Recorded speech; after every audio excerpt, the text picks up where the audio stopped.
Kumusta sa inyong lahat? Dito naman tayo sa vlog natin ngayon gabi sa Batang Quiapo Ligtas. Unang-una sa lahat ito ay teaser video lamang para ma-update sa Batang Quiapo. Huwag kalimutan follow at subscribe ang channel. Salamat po. Dito nga masaya si Santino sa pagpanoorin ito. Tinawag ni coach dahil binigyan ito ng pera.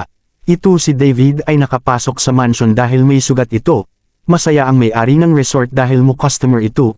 Dito ay sakay parent sila sa floating boat nito. Ito si Monique ay na-hold up nito dahil gusto pumasok sa bahay. Ito si Tanggol ay kasama ni Bubbles. Okay at ay pinagtulungan ito ng magtaga Batang Quiapo ang suspect na host up nito. Kausap ni chairman si Bubbles Son Abi na mag-ingat. Dumaong ang dalawa dahil gutom nito. Dito ay nakita-kita sa Bezzy NY at dito sabi ni Monique hanap on parent ang name ni Tanggol. Sabi ni Chick ay lagi nalang si Tanggol. Dito ay si Bubbles at Tanggol ay kumasa pagkainan nito. Dito nakwentuhan sila nito. Lagi na lang si Tanggol ang iniisip nito sabi ni Monique.